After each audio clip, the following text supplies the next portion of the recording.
écoutez le podcast de So Sweet Planet, un site et un podcast indépendant.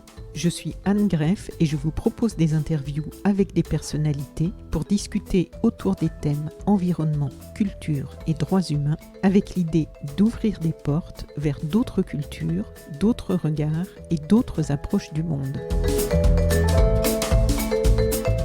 Being There, The Anonymous Project, c'est le titre d'un très beau projet photographique de Lee Shulman et de Omar Victor Diop et d'un très beau livre qui vient de paraître aux éditions Textuelles.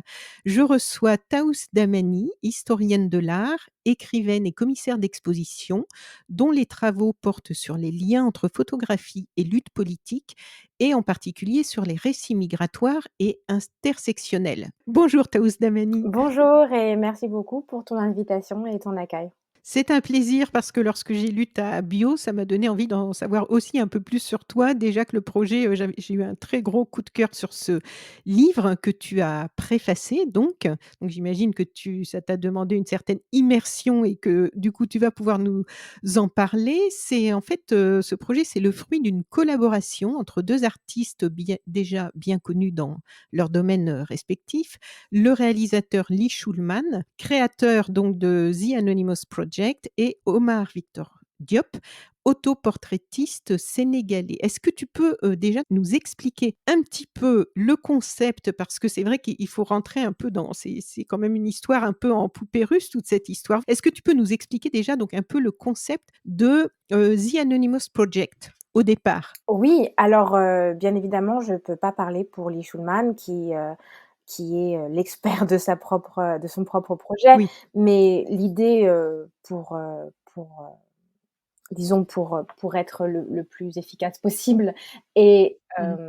que Lee collectionne, des photographies dites vernaculaires. Ce qu'on Mmh. appelle des photographies dites vernaculaires, c'est-à-dire des photographies qui sont d'un moment, d'une communauté, c'est-à-dire, et les photos de famille font partie de ce projet. Des photographies qui sont donc intimes, qui représentent la vie quotidienne, comme on a tous, dans nos albums ou dans nos téléphones maintenant peut-être plus. Oui, Hem oui, et donc ce sont des photographies qui sont trouvées. Donc Lee ne connaît pas les auteurs ou autrices de ces oui. photographies, mais porte, un regard sur ces photographies parce heu, il voit quelque chose d'intéressant dans la représentation de ce quotidien.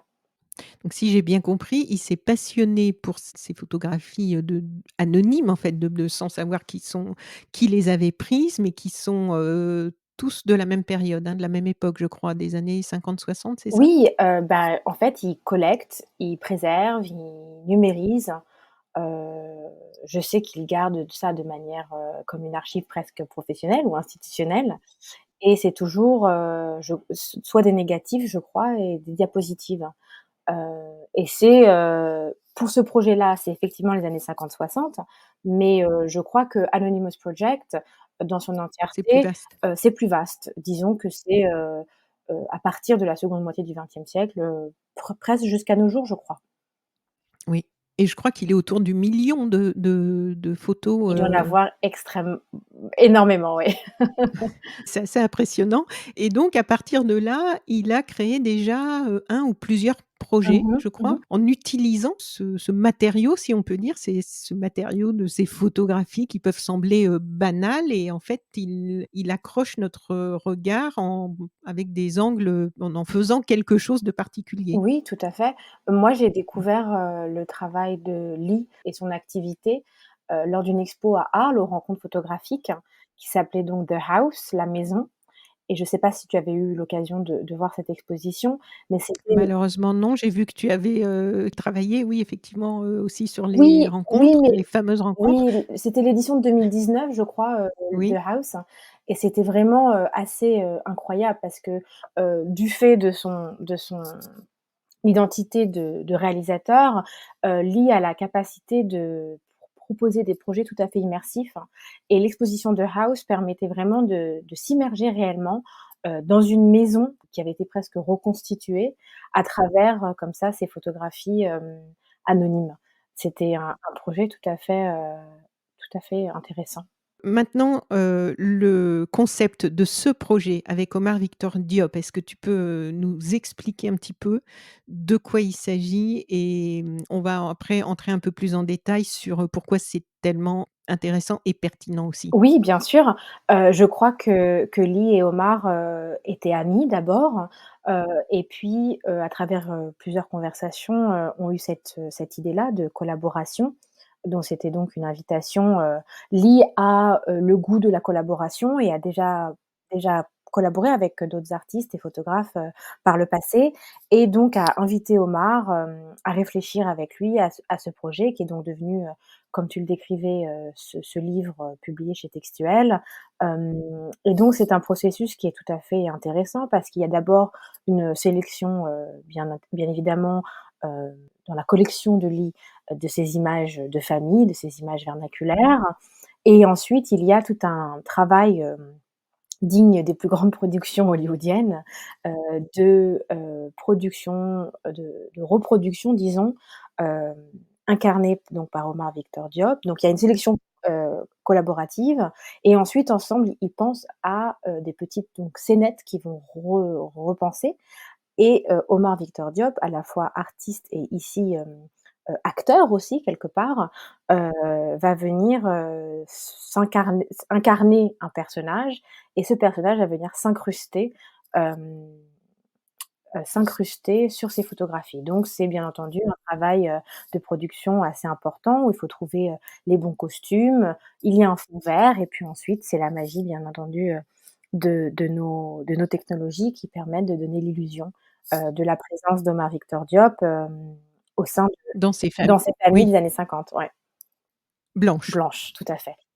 Omar Voilà. Victor Diop Et étant né au Sénégal et donc noir. voilà, et donc comme le résume bien le petit texte de présentation du livre, Diop s'immisce ainsi dans des univers où il n'a pas été invité, dans le contexte de l'Amérique ségrégationniste d'après-guerre, comme s'il avait toujours fait partie du cadre. Schulman et Diop proposent une nouvelle façon d'agiter les esprits et d'interroger les représentations avec humour. Leur performance fonctionne comme un révélateur. Mmh.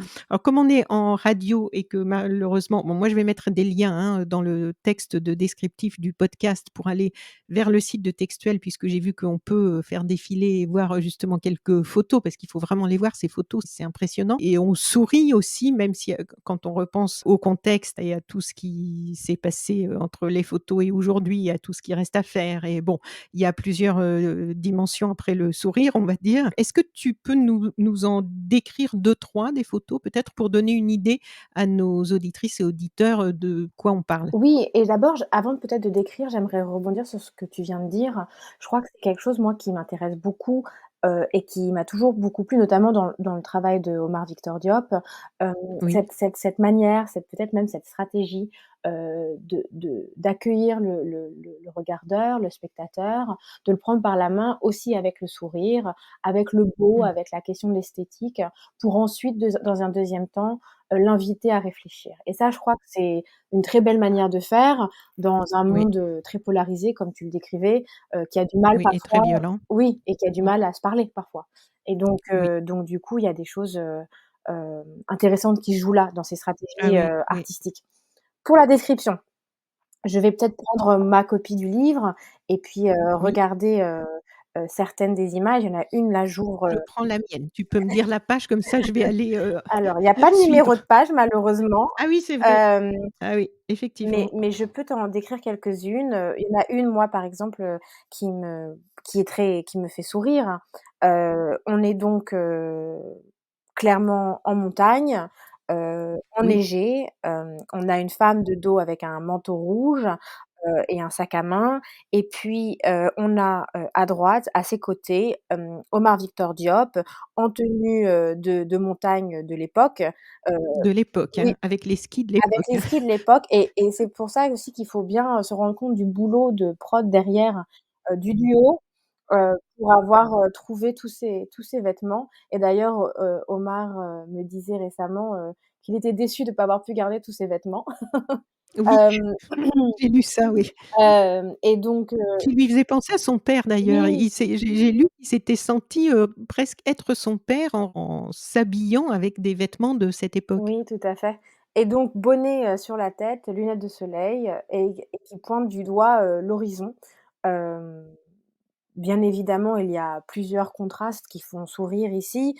Bien sûr, Omar, qui, incarne ici le un Sénégalais perdu, en haut de la montagne. Heu et puis bien sûr ce geste de pointer du doigt quelque chose, que je trouve, tout à fait intéressant par sa polysémie, qui veut dire, tout un tas de choses, bien évidemment. Hem, vu que le livre pointe du doigt plein de choses. Oui, et cette photo particulièrement m'a fait penser à il y a une j'avais vu un petit film, de James Baldwin qui était dans un village, suisse. Ah oui, bien sûr. Tu connais? Oui. Et où il raconte justement parce qu'il arrive et bon, alors c'est aussi à l'époque, hein, donc sûrement, à 50-60, je Mmh sais mh. pas, enfin entre les années 50 et 70, j'imagine.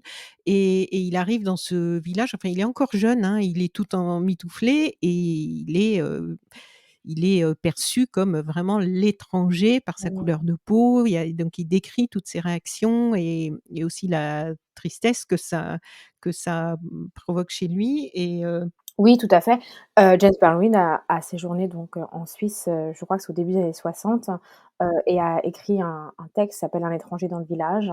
Et oui, c'est bien entendu ce qu'il décrit, ce qui fait aussi penser à Frantz Fanon, cet enfant qui passe devant lui et qui crie, et excusez-moi du mot qui n'est plus approprié de nos jours, mais «Nègre, nègre!» Hem oui, oui, et donc là, il y a l'aspect révélateur de la différence, bien entendu, de l'altérité, hem, l'enfant qui vient pour lui toucher ses cheveux crépus, et cet essai est vraiment, vraiment frappant, vraiment fort. D'ailleurs, j'invite, toutes les personnes qui ne le connaissent pas à le voir, et bien évidemment, il y a oui. il y a il y a cette évocation de Baldwin dans cette image, je suis tout à fait d'accord Mmh. avec toi, mais aussi parce que, Omar Victor Diop et le personnage qu'il incarne dans cette photographie en montagne, se voit donc du coup, hem, complètement, excuse-moi, le mot me vient qu'en anglais, surrounded, entouré, il se voit Oui, complètement entouré par la blancheur de la neige, qui vient mmh aussi mh. fonctionner comme une métaphore, pour Oui, le pays de l'époque. oui, oui. Une autre photo? Oui, bien sûr, il y en a plusieurs, des sympas. Hem, Oui, il y en a plein. C'est vraiment un régal ce livre, oui, tout ce que ça peut-être. peut évoquer aussi. Oui, Peut-être qu'on peut s'arrêter sur une qui est peut-être se situer un peu plus au début du livre, hem, oui, qui est donc, Omar, en tout cas le personnage incarné par Omar, à la plage, à la mer même, le photographe a les pieds dans l'eau, et puis, il y a encore une fois, une femme, blanche aux cheveux gris, mmh, heu, qu'on décrirait plutôt ronde, et qui, regarde, le personnage incarné par Omar, qui s'amuse dans les vagues avec un air à la fois amusé et peut-être un petit peu choqué par la liberté de ton et de geste, du personnage. Hem, mmh, c'est encore une fois tout à fait, amusant, de voir la manière dont les regards, les gestuels, ont été vraiment, comment dire? Soignés par le oui, duo. oui, Une autre qui m'intéresse aussi beaucoup, et qui joue encore une fois, il y a beaucoup d'images où le duo joue avec le fait que Omar tient dans ses mains aussi un appareil photo ou une caméra. Le geste d'enregistrement, est performé à plusieurs égards, et puis il y en a une qui m'a oui, beaucoup intégrée parce que, il, tu mentionnais la préface ou peut-être pas la préface, mais en tout cas un texte que tu avais lu, qui disait que le livre fonctionnait comme un révélateur, sociopolitique, disons. Heu, J'aime beaucoup aussi les moments où Lee et Omar, travaillent sur, l'absence sur le non-voir, disons. Et il y a une image qui se situe plutôt à la fin du livre, assez classique, une scène d'anniversaire d'un certainement petit garçon, vu que la bougie, indique un 2 ans, hem, avec la famille, les frères, les oncles, le père, la mère, et Omar, s'incruste, donc du coup dans cette scène, et un ballon d'anniversaire cache son visage. Et je trouve ça aussi intéressant parce qu'il se là, alors il se s'invite dans cette famille, il devient membre de cette famille, mais à la même, de la même manière, le ballon d'anniversaire, qui fonctionne comme un décor, à la fête, vient obstruer, son visage. Donc il est là sans être là. Et je trouve ça aussi intelligent d'un point de vue de ce qu'on essaye de raconter ici dans ce livre. Tu as peut-être une préférée, toi? Bah, il y en a trop en fait. Moi, je peux pas décrire, il y a vraiment, je trouve ce travail, tellement réussi à plein d'égards, je trouve, assez drôle, oui, les photos de plage aussi, le qu'est-ce que j'ai vu? Il y a aussi des images qui sont peut-être, un peu moins drôles si on connaît aussi le contexte des années 50, aux États-Unis, notamment sur la Oui, question des couples mixtes qui étaient bien entendu, interdits jusqu'à oui, l'arrêt, Loving contre Virginia, où, Omar, incarne le mari, disons, et que la oui. femme est, une femme américaine, blanche, qui sont peut-être pas étonnantes, en 2023, mais aurait été même illégale, à une certaine époque, aux États-Unis. Celle-ci, elle semble toute simple, mais moi je la trouve assez drôle. Oui, à la fenêtre, hein. Heu, oui, à la fenêtre avec ce mur en briques. Ouais. Oui et cette image donc c'est, on voit un mur en briques avec une fenêtre, la photographie est cadrée autour de cette fenêtre et puis il y a une famille, d'ailleurs on se demande quels sont les rôles, qui est la mère, qui est la Oui, tante, oui, oui. qui est l'amie, qui est la fille de qui. Ce que je trouve tout particulièrement intéressant et c'est là où le travail de Lee et Omar est tout à fait impressionnant, c'est que il y a une expression, en anglais qui dit que le détail est dans le devil's in the details, c'est-à-dire Oui, le diable est dans les détails. ça se dit en français aussi. Oui, oui, Le oui. diable est dans les détails, Oui, où la photographie, la fenêtre du centre, est un peu teintée, heu et oui. donc qui donne une autre aspect à la couleur de la peau des 3 filles du milieu Ah oui, et c'est vrai, oui, j'avais pas remarqué effectivement. donc du coup Un peu rouge. et c'est ça et donc du coup, il y a bien évidemment, une remarque sur la technicalité photographique de l'époque, sur ce qu'eux peuvent faire aujourd'hui, mais aussi bien évidemment sur la question du filtre, hein. La question de comment on voit la société, la métaphore du filtre encore une fois et du regard et les filtres qu'on a sur nos yeux et des filtres peut-être, sociopolitiques qu'on peut avoir aussi, moi j'y vois plein de métaphores dans ce livre et chaque photographie est possiblement, un essai en soi.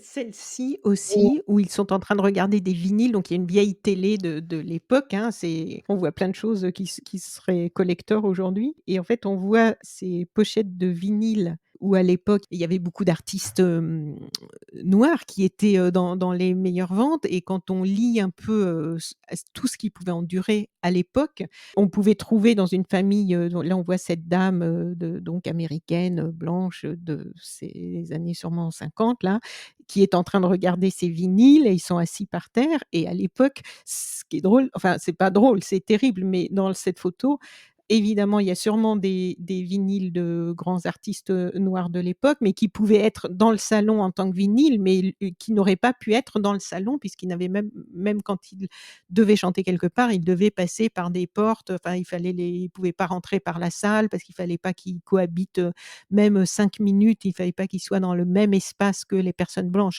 qui venaient les voir chanter. Enfin, c'est tellement dingue quand on y pense aujourd'hui à tout ça tout à fait. et là, de le voir en train de regarder, assis avec cette dame, en train de regarder gentiment, de se montrer les pochettes de vinyle, je trouve ça assez fort aussi. Oui et je crois que, ce qui est intéressant avec ce projet, c'est de pas faire de grandes déclarations sur de grands moments Mmh. historiques, ce qui a pourtant Oui, été, aussi, un aspect important du travail d'Omar oui. Master Diop, seul. Mais c'est peut-être regarder, comment l'histoire impacte les petites histoires, comment l'histoire, et les décisions politiques et les lois impactent, le quotidien dans sa banalité la plus totale. Et d'ailleurs, tu notes dans le texte de préface que dès le 19e siècle, 2 célèbres abolitionnistes réclament quelque chose pour les noirs américains et les photos récupérés par Lee Schulman témoignent du fait qu'en fait, plus de 50 ans plus tard, ça n'avait pas beaucoup bougé et tu écris: «On comprend ici la puissance troublante de la présence d'Omar Victor Diop dans ces images».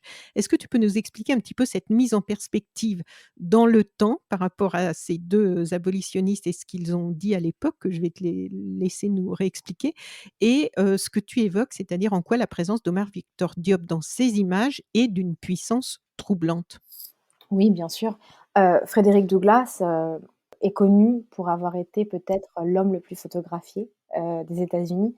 En tout cas, c'est le titre qu'on lui a donné et le titre qu'il a pris en tout cas, l'acte de se faire représenter, d'exister sur, l'image, de poser fièrement, était un acte politique, bien évidemment, du choix et de la liberté de pouvoir, Oui. décider de dans quel contexte et dans quel moment on se fait voir, on se donne à voir à la société. C'était bien sûr, un de ses combats, la possibilité, pour les noirs américains, les africains américains, d'obtenir un accès à ces studios, de photographie. Donc le droit à l'image, devient un combat politique et ici, ce que j'entends par, la puissance troublante de la présence, d'Omar Victor Diop dans ces images, c'est que Omar ne demande pas la permission, bien évidemment. Mmh, mmh mh. Il s'impose, et il se donne à voir, tout sourire, comme on a décrit, précédemment, dans tout un tas de situations, un petit peu absurdes parfois, un peu rigolotes. Il existe, heu et il performe, il décide de tous les éléments et toutes les composantes de la manière dans laquelle il se présente au monde. Bien évidemment, encore une fois, c'est une performance, c'est un spectacle, c'est un rôle que prend Omar Victor Diop. Ce n'est pas Omar Victor Diop. Omar Victor Diop est né au Sénégal et n'a pas eu cette expérience, ni dans sa famille, aux États-Unis. Mais bien évidemment, les histoires sont indéniablement liées, du fait de l'esclavagisme, de l'histoire de l'esclavagisme, bien évidemment. Alors dans l'interview, conversation que l'on peut lire au début du livre, Omar Victor Diop dit: «Il ne s'agit pas d'entrer dans un passé et de juger des gens qui ne sont plus là, mais de proposer à des yeux contemporains une fiction et d'écouter les réactions qu'elle provoque. Il faut qu'une image produise de la parole, qu'elle fasse éprouver des émotions, colère, étonnement ou amusement, peu importe. Ce travail a été exposé, notamment à Paris Photo, je crois, début novembre. Est-ce que tu as eu des retours justement sur les réactions, puisque comme il parle de cet objectif de produire de la parole, de faire éprouver des émotions, est-ce que toi, depuis que tu es entré, dans le projet par cet angle, pour le livre, est-ce que tu as un petit peu, eu, des retours? Oui, je suis allée voir, le stand, d'Omar Ely à Paris Photo, au Grand Palais Éphémère en novembre, et je crois qu'en parlant aux galeristes qui accompagnent les 2 artistes, la Galerie Binôme et la Galerie Magnien A, je n'ai jamais ou j'ai très peu vu en tout cas, vu de stands aussi remplis de monde, Ah oui. curieux de cette collaboration, curieux de ces images. Sont-elles vraies? Sont-elles fausses? Et si elles sont fausses, comment elles ont été prises? Hem, Ce ne sont pas des montages, ce ne sont pas des collages. Les artistes, du projet n'ont pas souhaité à nous montrer, le la supercherie. Ils veulent justement nous la déguiser. On est dans, quand je vous disais, plutôt, une production de cinéma, c'est la même chose. C'est-à-dire qu'on est sur des effets spéciaux presque et donc qui déstabilisent énormément, les regardeurs, les visiteurs qui, de manière, bien entendu indéniable, se posent, une foulée de questions sur le pourquoi et le comment de l'existence de ces images. Certaines personnes tombent dans le panneau, d'autres pas, dépendant, de l'âge, des connaissances, de la compréhension du contexte. Certaines personnes décodent très facilement l'époque, d'autres non. Un public plus jeune peut-être serait peut-être un peu plus dépassé par, Oui. la manière dont on peut, à travers les objets, à travers, les vêtements, heu, isoler une période. Heu, c'est formidable de voir, le jeu quelque part. Un ami me disait, qu'il s'était, une sorte de «Où est Charlie?» mais retourné. C'est-à-dire que Charlie est tout à fait là, en fait. Il est on le cherche pas, il est tout à fait présent, mais il revient à chaque page. Donc il y a quelque chose d'assez oui, de l'ordre du jeu, de l'ordre de l'amusement qui Mmh. plaît beaucoup et c'est ce que je disais un peu plus tôt, c'est-à-dire que ce jeu, cet amusement, se transforme petit à petit, peut-être en arrière un peu plus inquiet, Oui. pour les personnages incarnés par Omar. Hem, on sait que j'en ai mentionné quelques-unes, durant notre, conversation, des lois, interdisaient ce genre d'interaction. Alors Omar Victor Diop dit aussi un peu plus loin quelque chose, qui peut nous faire vraiment réfléchir. Il dit: «Les images que nous avons conçues avec Lee sont l'incarnation d'un monde dont on aurait aimé hériter, avec plus de diversité, de mixité. Ce sont des scènes simples, spontanées, innocentes, qui ne sont pas chargées de cette tension raciale historique spécifique aux années 1960, qui ont vu les mouvements américains pour les droits civiques obtenir l'abolition des lois ségrégationnistes». Et c'est vrai que c'est vraiment étonnant de voir ce sujet traité par cet angle-là. On a un peu l'impression que ce sujet, depuis plusieurs décennies, il a été tellement, traité, dans toutes les formes d'art, et cet angle-là, il est vraiment étonnant et il est effectivement puissant, tout en ayant cette dimension un peu innocente, ce qui semble pas, forcément compatible et qui, comme il le dit, qui ne sont pas chargés de cette tension raciale historique spécifique aux années 1960. C'est vraiment, je trouve, une approche, judicieuse et très dynamique par rapport à ce que ça provoque quand on est, face aux photos, comme une formidable, revanche, mais une revanche non violente. Et je me demandais, toi qui es historienne de l'art, quelle a été ta réaction lorsque tu as découvert le projet? J'ai donc été en fait, contactée par, Marianne Thierry qui est donc la directrice et fondatrice, des éditions textuelles et ainsi que sa collègue Manon Lenoir et je crois que Marianne m'avait dit: «Regarde les images et dis-moi ce que tu en penses, c'est un peu osé».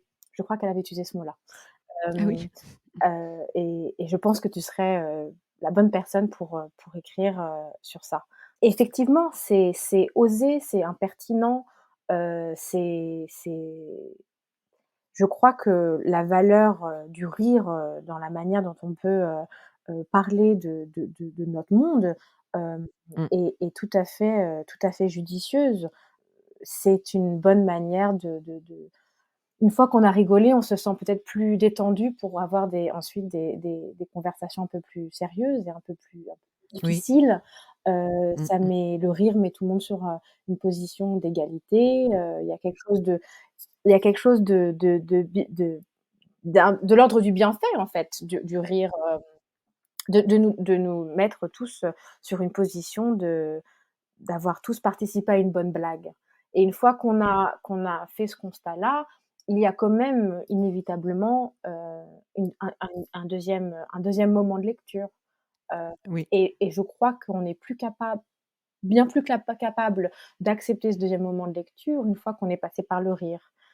Parfois, heu, c'est ce que je mentionnais un peu plus tôt, la question d'une stratégie, pour venir cueillir, l'attention, dans un monde où notre attention est très dispersée, cueillir notre attention à travers le rire, hem, rigoler ensemble de quelque chose nous permet ensuite, de pouvoir penser ensemble à une autre chose.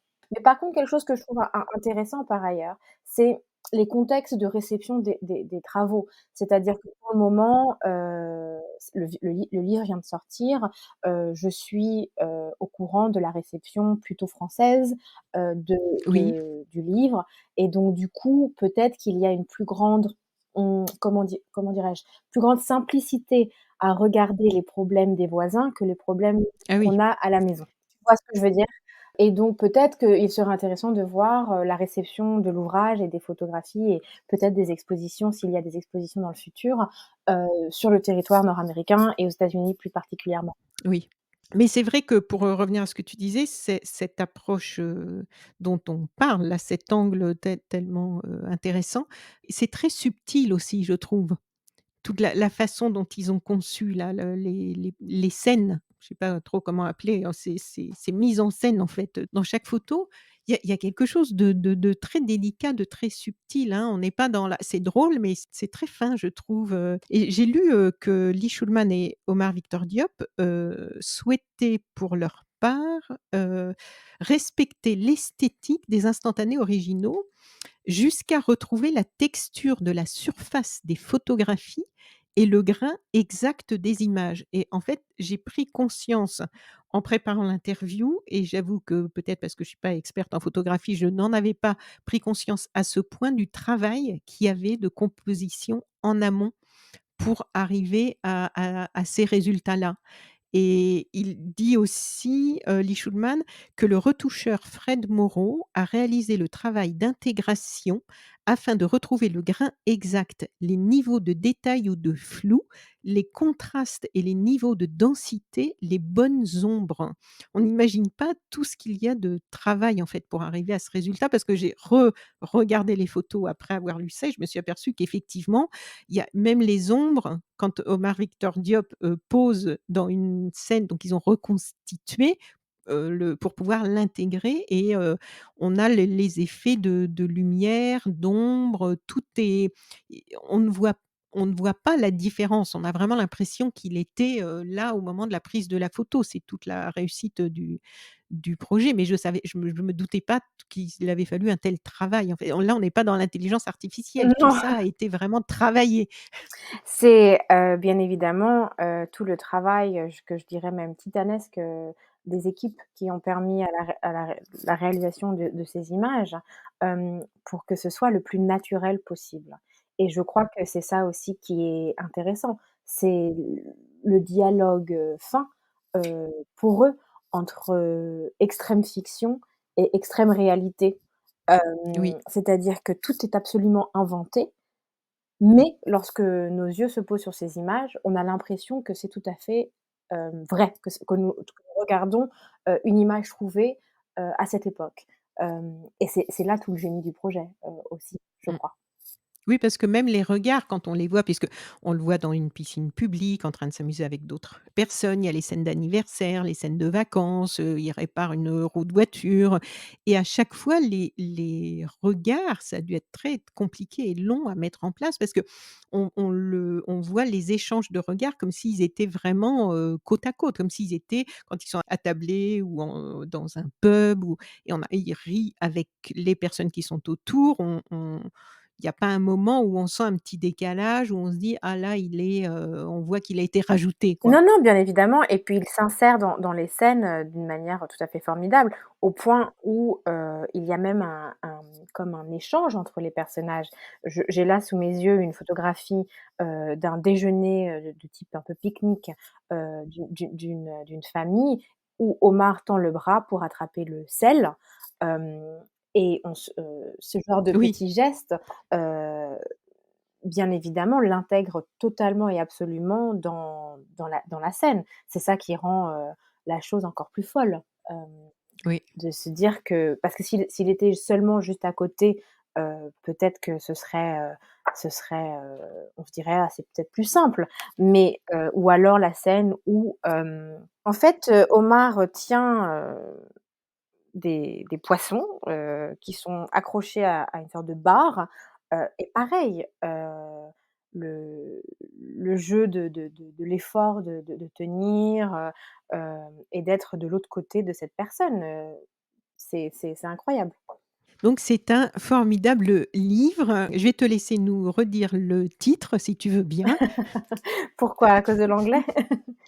Mais oui, parce que là, on est à distance, tu vis à Londres, et donc ton anglais est tellement, plus, séduisant que le mien, je pense. Donc le projet s'appelle Being There. Donc Omar Victor Diop et Lee Shulman, c'est donc, chez Textuel, 104 pages. Donc vous pouvez retrouver le lien pour, acheter le livre directement peut-être, ou déjà consulter un petit peu les photos pour avoir une idée de tout ce dont nous venons de parler. Je vous mets le lien dans le descriptif du podcast. Le livre est sorti au mois d'octobre, donc c'est tout récent. Les photos, on peut encore les voir, en vrai, en France, ou plus? Alors, je ne sais pas, il faudrait regarder, le site, des De la artistes et les galerie galeries Mania Mania? A et Binôme. Mania A qui est donc Oui, la galerie de Omar Victor Diop et Binôme qui est la galerie de Lee Schulman. Je suis sûre que vu l'intérêt et la réception tout à fait positive, heu, du livre, qu'il va y avoir, plein de projets d'exposition, dans les mois et années, oui. à venir. En tout cas, un grand merci de nous avoir, partagé un petit peu toute ton approche, d'historienne et aussi d'avoir, participé à ce très beau livre, Et merci à toi donc Anne. chez Textuel. C'était un plaisir. Merci. J'espère qu'on aura l'occasion de rediscuter. Je pense qu'on aura l'occasion de rediscuter, pour So Sweet Planet, parce que je j'ai vu dans les sujets, auxquels tu es régulièrement liée qu'il y a pas mal de choses qui peuvent se recroiser. Bah oui, mais avec grand plaisir. Donc voilà, très bonne continuation. Merci beaucoup. Bonne journée. Au revoir. Au revoir. Chères auditrices, chers auditeurs de So Sweet Planet, si cette interview vous a plu, vous pouvez maintenant soutenir mon travail sur Patreon. Je vous rappelle que je réalise seule tous les contenus des podcasts et du site internet sosweetplanet.com et je suis indépendante. Vous trouverez le lien vers mon Patreon dans le texte de cet épisode. Vous pouvez cliquer sur le lien, vous accéderez à la page du Patreon de So Sweet Planet sur laquelle je vous explique pourquoi j'ai besoin de votre soutien et vous pourrez voir un petit peu comment ça se passe, donc n'hésitez pas, à tout de suite.